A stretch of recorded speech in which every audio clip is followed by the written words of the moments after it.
I wonder if I've got Ben and Gavin, and if you could both please turn on your mics and your cameras, please. Hello. Perfect. Hi both, how are you?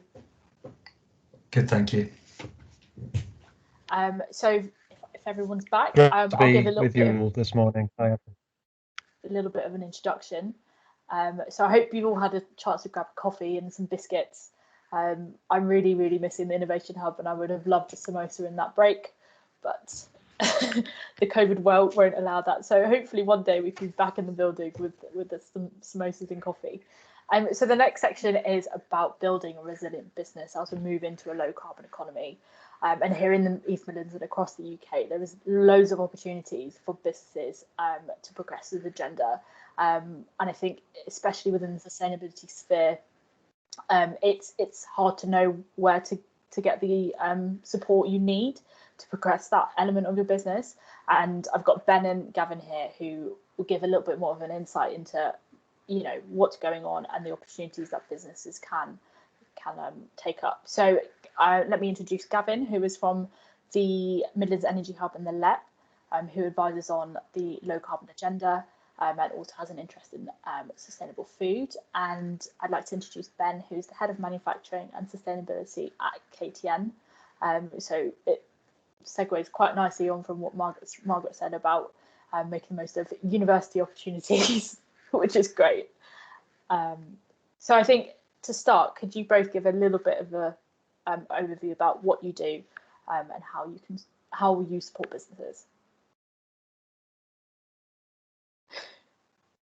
Right, yeah, thank you, Gavin. I'll go first then. Yeah, great to be with you this morning, and yeah, great to be sharing a stage with Mark and Margaret, as I've done on numerous occasions actually. So yeah, I think, as you say, Asha, my talk will follow on really nicely. Yeah, these themes about tapping into the knowledge that is out there, collaborating, understanding where your impact is, defining your problem. Yeah, I'll be talking a bit more about some of that, and also how there's funding out there and support that can help you to connect to the right people. So that's what we do here at KTN. Yeah, we make the right connections. I'll also talk briefly a bit about my background, which is kind of design engineering for sustainability. And so I work within the Leicester and Leicestershire Enterprise Partnership as part of the Midlands Energy Hub. And so I suppose I've got two roles within the Leicester and Leicestershire Enterprise Partnership, which is looking at partly how the LEP can support zero carbon locally. So what can it do for businesses? And how it interacts with businesses on a local level around the agenda. But then also I'm working a lot with local authorities and I suppose the broader low carbon and environmental goods and services sector to see how we can bring about projects and change locally. So it's kind of twofold. As you also mentioned, I do have an interest in sustainable food as well, and there's a lot of interesting work going on looking at the food system across the area, looking at how that can be more sustainable as well. Thank you. Ben, did you want me to start sharing your slides? Yeah, I mean, Asha, I don't have to use the slides if you prefer. Yeah, I mean, happy either way. I think without slides would be great, just because it's a bit more of a friendly conversation. Everyone can see each other. Okay, I'm going to jump into the first question. From both sides of what you guys do, what do you think the immediate challenges have been for businesses in the last year and going forward, I guess?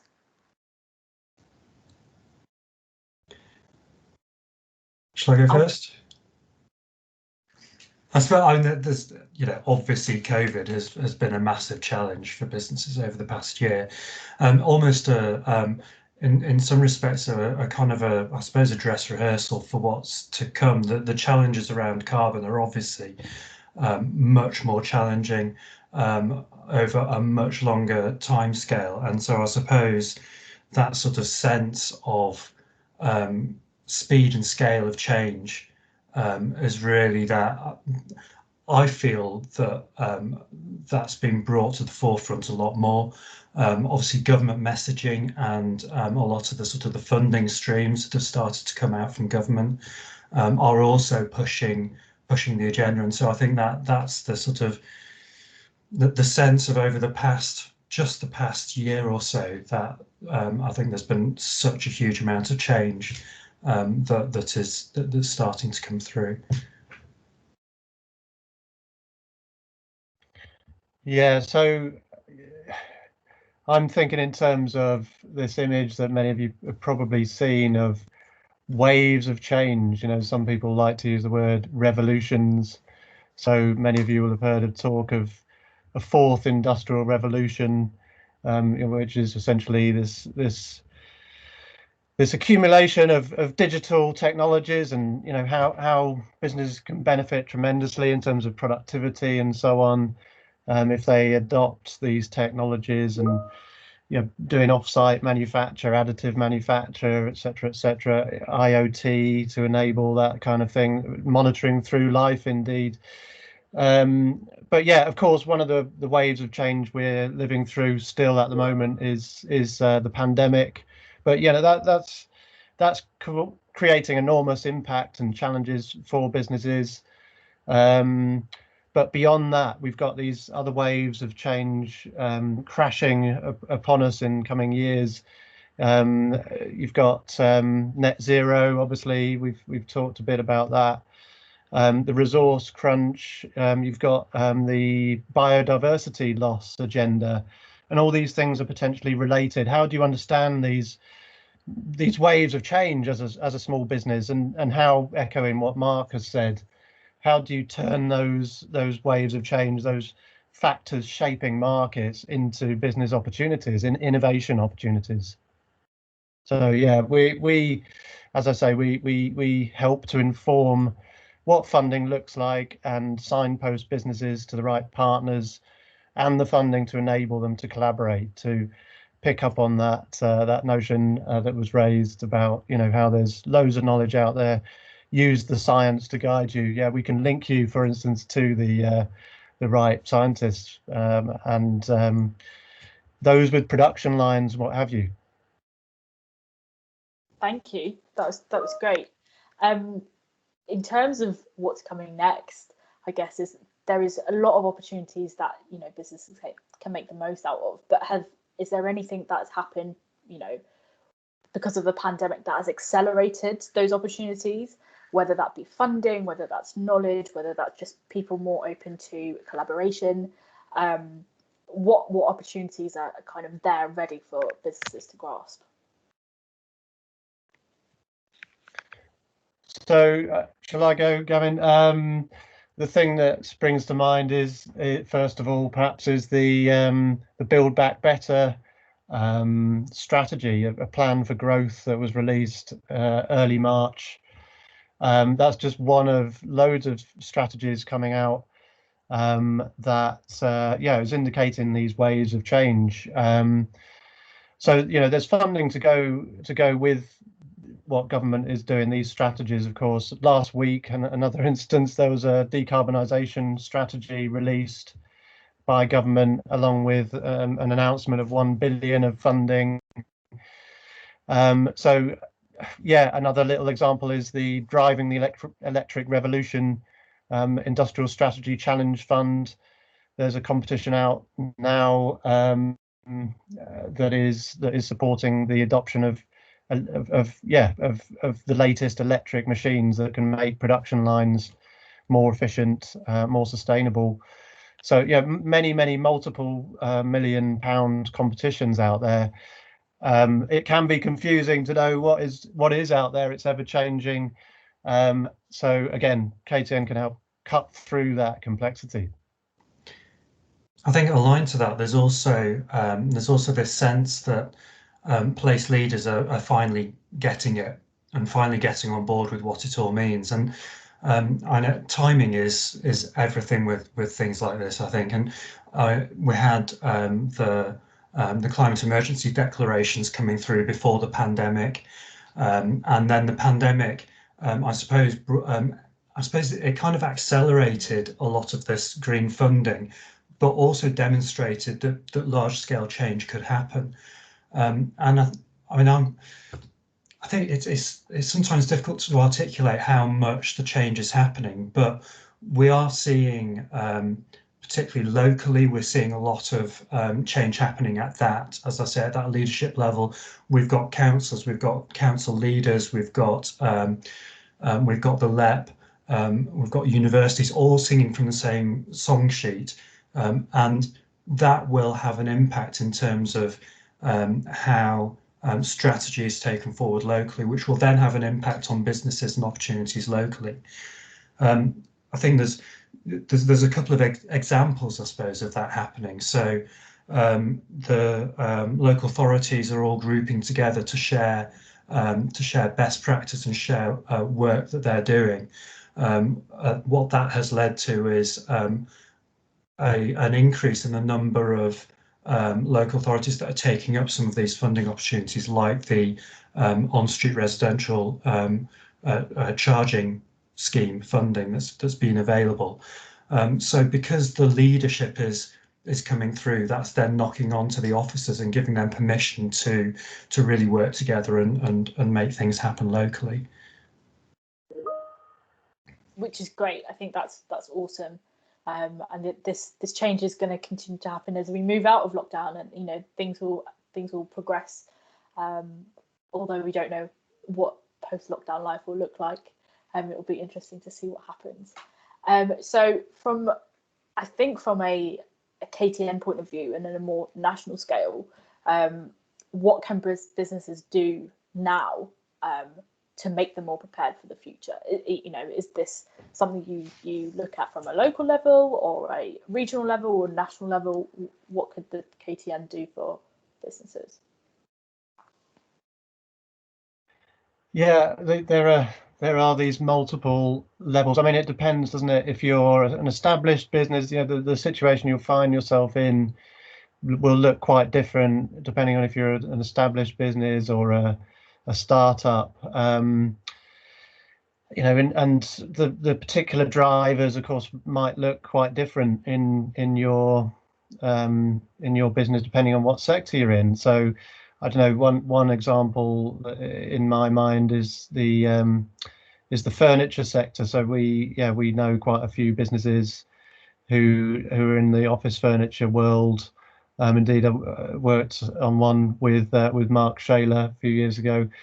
And yeah, these businesses, of course, are having to change their business models with the current move away from offices, moving perhaps to direct sales to consumers.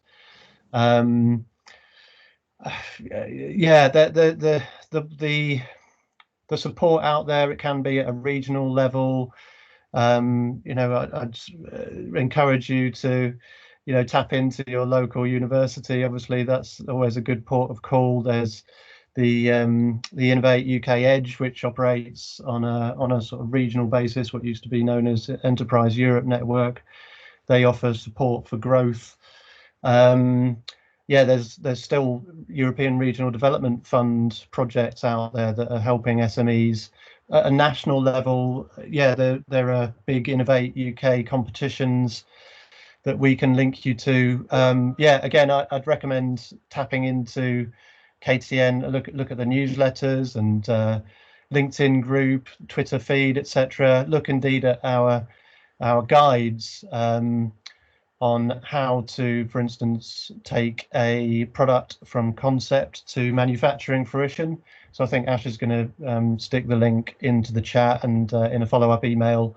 We've also got tools such as the Innovation Canvas that can help you through all the various factors that you're going to need to consider in any innovation project, from route to market through to how's this thing going to be made, what are the customer needs. Innovation can be complicated and demand that system level perspective, but again, that collaboration angle, work with the knowledge that is out there, particularly locally, yeah, it'll make the process so much easier.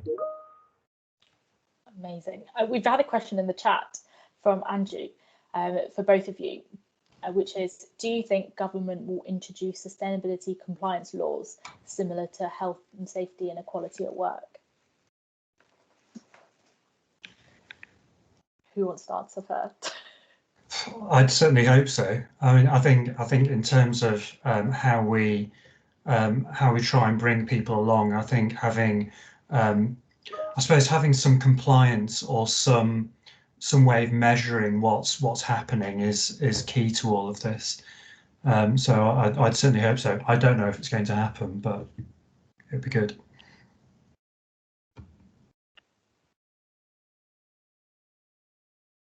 Ben, did you have anything to add to that? Yeah, it's the legislation side. It's clearly an enabler, and the standards. There are standards out there that can help you think about, for instance, the process of bringing sustainability into your innovation process.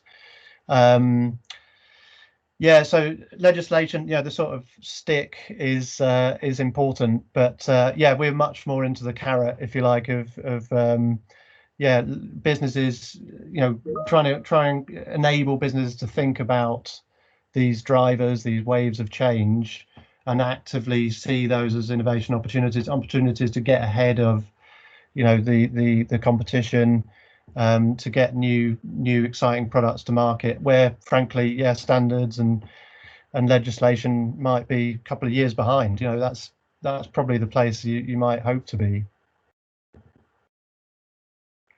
Great. So we are running out of time, and I'm conscious that we'd like to go into discussion after this. So my final question to you is, what does the future look like to you?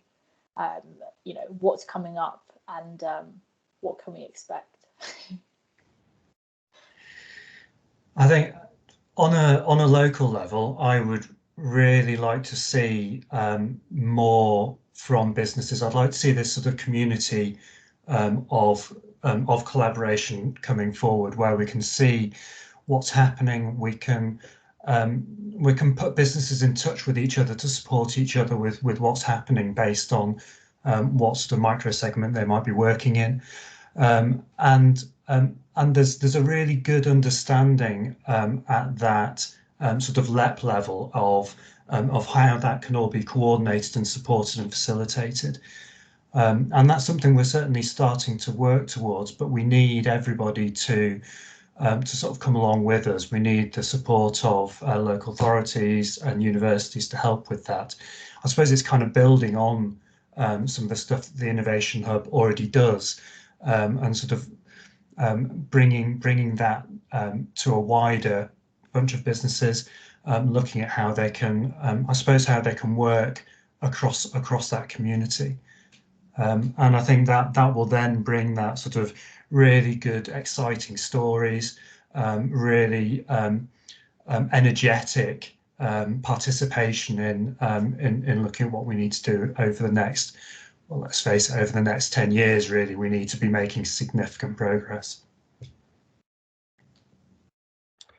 Yeah, so building on that, yeah, there are businesses that are going to be, you know, going to cease to exist in the next 10 years, 15, 20 years, that, yeah, they might look like the behemoths in some cases. You know, today you'd struggle to imagine them collapsing, but, you know, we've seen it happen in recent history. You know, businesses fold due to these revolutions. You know, there's a financial revolution underway, as well as the digital revolution, the sustainability revolution, if you like. So yeah, I mean, one instance recently is of a driver of massive change is how sales of internal combustion engine vehicles are going to be banned from 2050.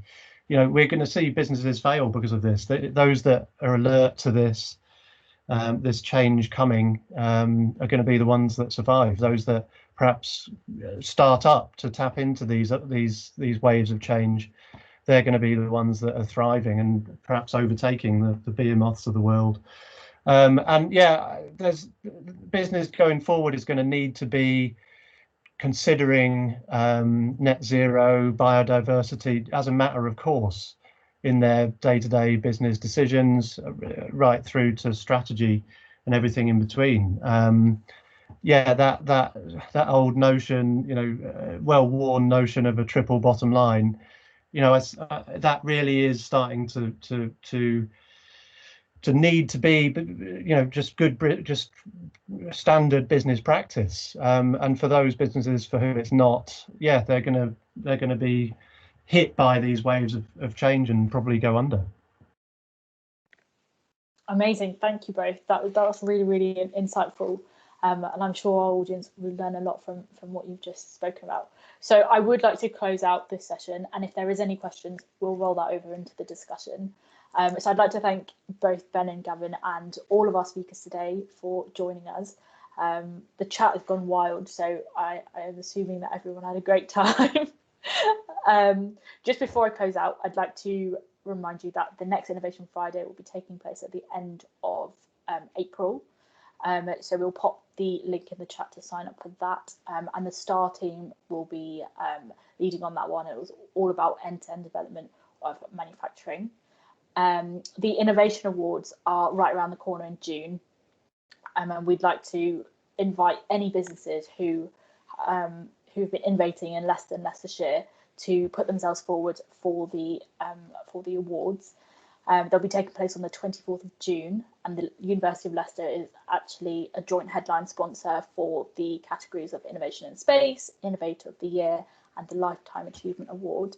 So if you think you are an innovative business or an individual, then we'd really, really like to encourage you to apply. The deadline to apply is the 9th of April, I believe. So coming up very soon. And the final thing that I'd like to mention is Andrew is taking part in the honours event.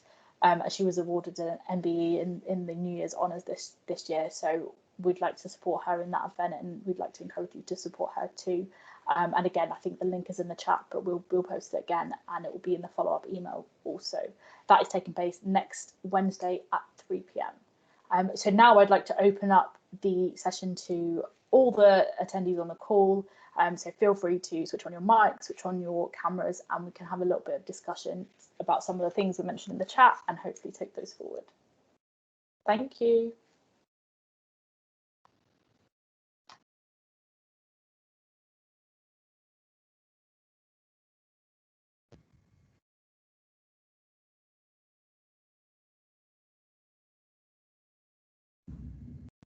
I want to say thanks to all the speakers. I've learned loads. I thought I was a real champion for sustainability, but I know nothing. So seriously, I've learned loads this morning, and I've all G'd up to do even more. So I really enjoyed the session, and thank you for all the comments in the chat, etc. And I would definitely like to pick up and see what more we can do collectively into working together. So I don't know what that means in real terms, but if there's ideas about how we collaborate, how we take things forwards, I'd be very open to having those conversations to look at some of the things that we could do. And I love the conversation about plastics, because our academics have been saying the same thing, that plastics aren't evil. It is how you use them, and potentially they can be less carbon footprint if you use it correctly. So you've just reinforced what our academics have been saying for a number of years. So and we were thinking about doing a conference or a symposium type event around packaging and sustainability, and you know the good practice of using plastics, so how we can actually ethically use them and responsibly use them. So that's still in the pipeline. We haven't taken it forward for obvious reasons, but that is something that we would be interested in, maybe having a conversation about how do we showcase packaging and sustainable packaging. So that's something to maybe, as part of the chat, we could talk about. What would that look like? Stunned everyone into silence. Yeah, and then everybody's going to talk at the same time, aren't they? I was just saying, if you call the event Love Plastics, that's going to get a lot of people to come to it, isn't it? We might get some hate mail as well. Undoubtedly. So we did something with our students that was Love Plastic, but it was LUV, and it was Leicester Uni Values Plastic. So, and it was very deliberately, it was supposed to be provocative, to have the conversation, because if we're not provocative as a university and we don't start the debate, what are we for? Oh, someone slightly put their hand up. I think just shout up. Hi, it's Margaret. Yeah, I was just about to say, Ben, that there's the Circular Plastics Network and they do some great stuff on it. There's also, talking to Sally this afternoon, there's also an East Midlands branch of the Packaging Society who might be worth speaking to as well, because there's a whole, there's a whole smart sustainable plastic packaging initiative going on. So there's a lot of discussion taking place. I've got a contact in Holland because there's an NGO called Plastic Soup who are actually dealing with all of the issues to do with plastic in the oceans. What might be nice is, because we don't want to silo ourselves in the way that we handle these things. So it's one thing to have people talking about the benefits of plastics, but actually maybe we need to look at the whole picture at the same time. So I'm happy to do an introduction there as well if necessary, and I'm sure they'd be interested to talk about it. It'd make for some really interesting debate if you've got people who love it on the one end and hate it on the other. Can I ask another provocative question to all you digital innovators, please? And this is something that we've wrangled with the university quite a bit. We've even had conversations with Microsoft. We're thinking about, digital and technology is the answer. None of us have travelled today. We're all doing this. So whilst we're talking about the ocean, what about all the lithium mining that we're doing? What about all the stuff that makes the gadgets that you currently have in front of you? And the fact that a lot of that at the moment isn't recycled. And our geologists will tell you, but they're against electric vehicles because of the batteries that are involved and those sorts of things. Let's think about the servers. We don't even look at the university's digital carbon footprint. But all of this activity, all of this Zoom activity, all this online activity we've had in the last year has caused carbon emissions. So I'm going to throw that out there. I don't think it's even just as simple as saying can't be recycled. I mean, that's almost a sop for unsustainable behaviours, isn't it? Just saying you can recycle it. I mean, I've just, and this is terrible, I've just bought a Fairphone, and one of my friends was saying that they felt really guilty that they hadn't. And I said, well, I should point out to you, you found out they existed in the last 5 minutes. I've known for quite a few years, but I've just been waiting for the right time. So, I've got no moral high ground on it. There is research undergoing for battery recycling. And in fact, the University of Leicester is part of that, but we're not there yet. And I chose not to buy a Fairphone last time, and that was simply because I got so much feedback from people who'd bought them previously and there had been sort of technological problems, which I do think they've actually now addressed. I was going to say they're loads better now, Emma. That was one of my reasons. It's all very fine.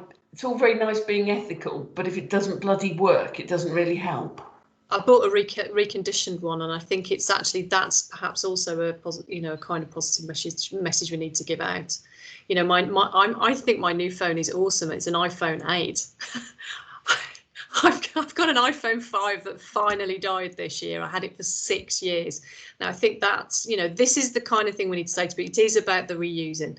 It's 6 years before it blew up. Going digital won't solve everything, but we've got to treat everything with respect that we do use.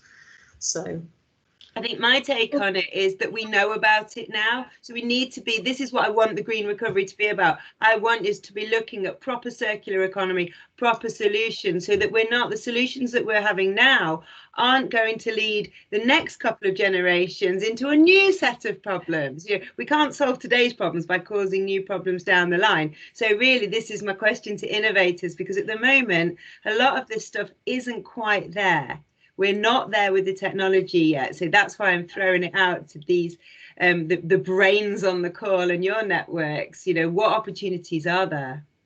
Isn't it also about social innovations though? So it's about how people share things, or how people lease things, or buy second-hand things. So that, Mark talked a lot about that, didn't he, when he was talking? But there's certainly a lot of talk about electric vehicles. We don't want to replace all of the petrol and diesel cars with just the same number of battery-powered cars. There's a lot of thought about how we might sort of have car clubs and sort of more hireable options rather than just owning stuff. I saw an interesting innovation at an American university who were, what they were doing was they were, instead of you having to charge an electric vehicle, they would just switch the electrolytes in the battery. So you'd literally like refill your electrolytes in the same way that you would refill your fuel. So it could actually use the existing infrastructure that we've already got. Now that may or may not work, because obviously we know that electric batteries and electric cars could be part of the problem. But we've got infrastructure already. So I think it's about how we look about how we're going to use that. Again, it could be that we're going to have hydrogen to refill at these stations instead. So maybe that's the solution. But we perhaps need to remember we don't want to chuck everything away in that picture. Let's try and retain some of the useful infrastructure that we already have in order to and innovate around it. That's what I've done with the game. It's an adaptation. It's not a new idea. It's just using what we've already got, but taking it to the next level. Have we got any questions from any of our guests today? I did see a hand go up. Wow. I have one that I would like to the audience, and which is, what does sustainability mean for your business? Sorry, who's that question to? All of us? To the audience, to everyone. I think there's one in the chat as well from Howard, I'll share. Sorry, it was really just a comment, but things have moved on from it. And when you were talking about the mobile phones, I think the big problem with the phones is the networks and the amount that they use. The old telephone system was a couple of car batteries in each exchange, and that was all the power it used. And now there's tens of thousands of radio transmitters scattered around the country, using vast amounts of power. It's the same. TV is the same. Used to be a couple of TV transmitter masts on the tops of hills. Now everybody's got an internet connection, and it uses hundreds of times more power than the old systems used to. But what you're doing is you're trading off functionality against the disadvantages. And people are perfectly happy to trade that off. That's the trouble. But yes, the easiest thing to do, the most sustainable thing to do is when it gets dark, go to bed. And if you want to go somewhere, walk. To be fair, people won't do that. You can't make babies as part of that, because if you make babies, you're creating more problems. Well, that's right. Yes. But it's a big problem. And as things change, when the cars go electric, I think the next thing will be gas central heating. Getting gas out of, because all you're doing is you're generating carbon dioxide directly. But gas cooking, getting rid of gas cookers and putting in electric ones, putting in microwave, replacing a gas cooker with a microwave, you're going to need a generational change before people I know won't do that. So certainly my wife won't change her gas cooker. But maybe our grandchildren might, because they won't have heard of gas cookers, so they won't know what they're missing. To be fair, my understanding is the government's already mandated that we're getting gas out of houses anyway. So there is already a deadline for when that's going to happen, and it's within our children's lifetime and our lifetime, not grandchildren.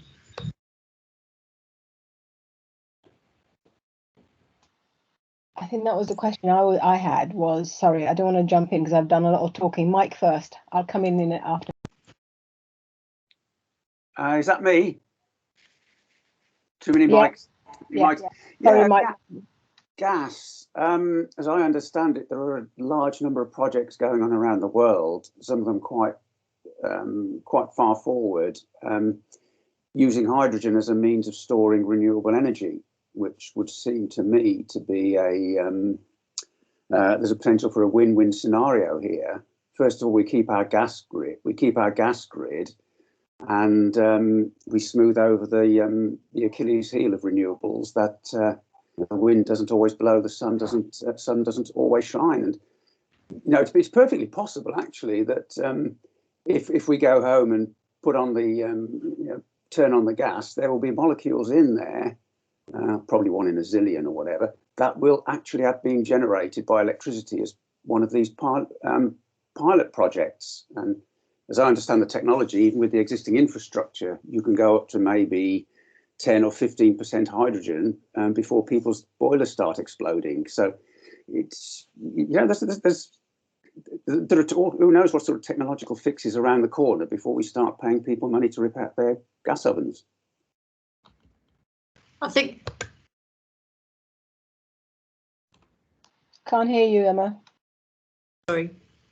This is where for people like me who had an innovative idea, but I'm not in the model of a business person, it's really important that we change that perspective, that actually whatever it is that is the big passionate thing that somebody totally believes in and totally knows the world needs in order to fix a problem, they have to feel enabled to take that to market or to test it.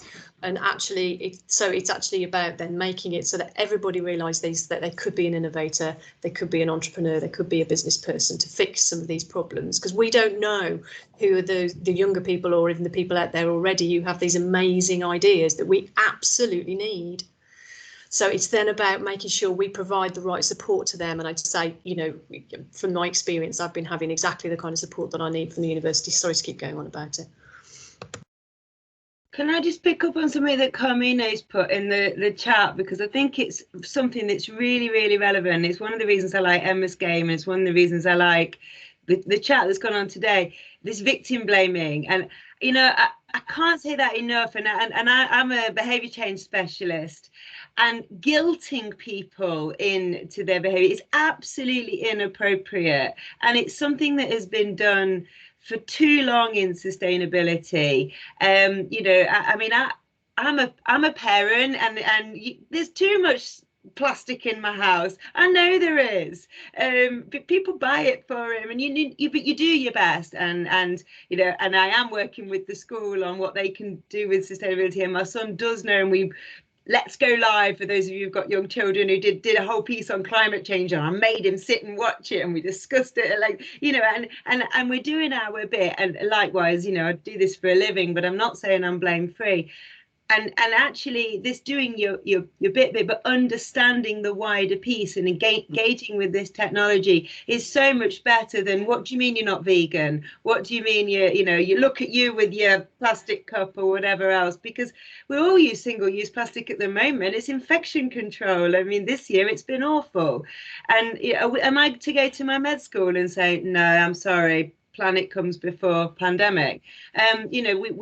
I'm not saying there aren't problems to be solved, but not judging. And I think that's a really big piece, that this whole stuff needs to be in a very much a non-judgmental, collaborative, positive solution finding way. So thank you. That was a long way of putting of summarising a short comment. I completely agree, Sandra. I think that's why it's so important that we have things like the Emma's Game, but also carbon literacy training as well. And I think it's worth saying that both Leicester City Council and Leicestershire County Council and DMU and Leicester University and the Leicester and Leicestershire Enterprise Partnership are all rolling out carbon literacy training. It's organisational training, but it has an impact on individuals as well. And I think that there's an opportunity to then look at how training like that might not be exactly the same, or it might be similar, it might be shorter, it might be staged. How do we link broader communities into that sort of work? It is something that Leicester City Council are looking at, and Chris Shaw asked the question actually about whether how can we get this out into communities, how can we work with communities on helping them to understand carbon in a non-judgmental way. And it is something that the City Council are looking at in terms of working with community groups and looking at how we devolve some of this. Also needs to be done within businesses. Again, groups and organisations are also collections of people. So I think there's loads that we can do around that. I'm going to jump in with my question. There probably isn't an answer, but there probably is a some answer. So my question really is around, and it's to everyone, whoever has would like to comment, is because of COVID, etc. We're all having to work from home right now. I agree, but businesses are now looking at agile working, blended working. Some of it from home, some of it from actually coming physically into their buildings. Do we have any data, or do we know? In comparison terms, if digital working and working from home has less carbon footprint than if we were physically coming into work, do we have that data, and which is better? And should we be going to agile working? So I'm going to jump in on that one. It's been a long conversation at the university, and I've had the same conversation with local authority colleagues. We're desperately trying to gather the data as much as possible. It's difficult for during the pandemic because the commuting that has happened has predominantly been single car driving for obvious reasons. Public transport has been avoided for the obvious reasons over the last year.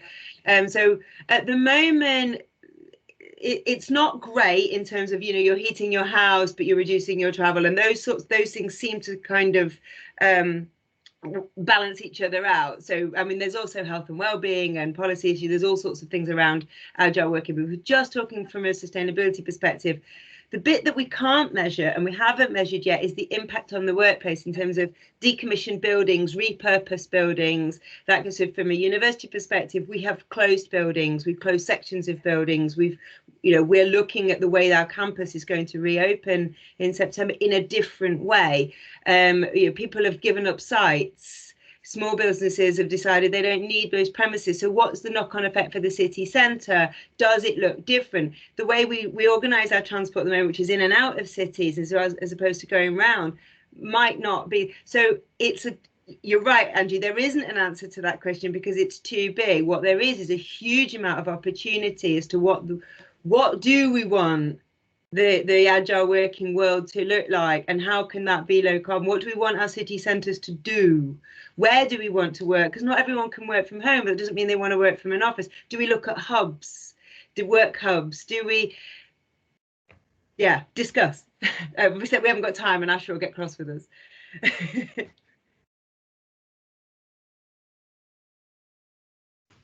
I was considering this question years ago when I did my PhD, looking at how green UK environmental organisations and their people are. And the whole question of home working against work, premises. And it is only going to work if you literally switch everything off in one place or the other. And that's just not happened. I mean, because in most universities, as an example, is you've still had to keep some of your operations going. It's still a problem. We still don't know the answer to that. I think we've got one question from Tobias in the chat. Are e-bikes better than cars, trains and buses over a 14-mile commute, especially if I buy a new one?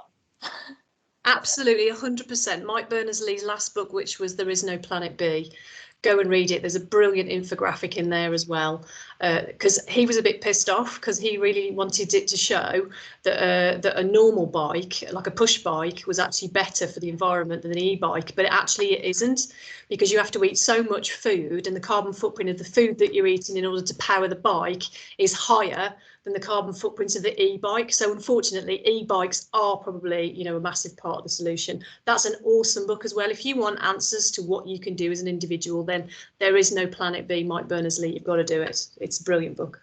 That means I've got to eat less though as well. I think that's the thing. That's why I was laughing. It's good for my figure, so I think I'll go for an e-bike. Yeah. If you're eating plant-based foods, then this is going to solve your problem. You see, that's where you're lowering your carbon footprint. Hold your breath while driving. Sorry.